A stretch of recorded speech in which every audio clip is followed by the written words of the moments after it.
5 రోజుల క్రితం నల్లచెరువుకి వచ్చారు. వీళ్ళకు తల్లి ఉన్నది. తల్లి అనారోగ్య కారణంగా నల్లచెరువు రైల్వే స్టేషన్ ఉన్న కారణంగా లోకల్ ఎన్సీవీ న్యూస్లో ప్రచారం జరిగింది. ఆ న్యూస్ చూసి మేము స్పందించి వీళ్ళ దగ్గరికి ఉదయం వచ్చాం.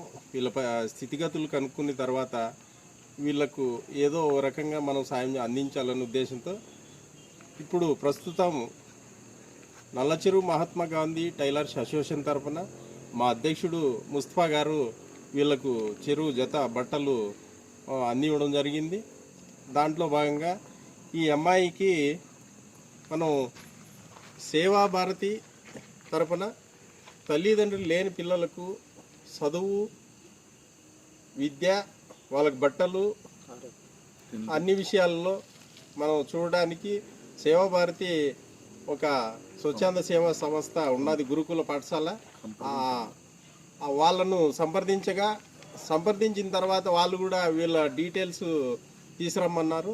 తీసుకొచ్చిన తర్వాత వీళ్ళను కూడా అడిగితే పొద్దున్నే మేము వదులుతాము అన్న, మా బిడ్డ చదువుకుంటే సరిపోతుందనే ఉద్దేశంతో వీళ్ళు కూడా చెప్పారు.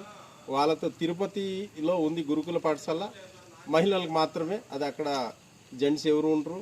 అక్కడ అడిగితే వాళ్ళు తీసుకురమ్మన్నారు. తర్వాత వీళ్ళ డీటెయిల్స్ తీసుకొని అక్కడ పంపించడానికి వీళ్ళు ఒప్పుకున్నారు, తీసుకోవడానికి వాళ్ళు కూడా ఒప్పుకున్నారు.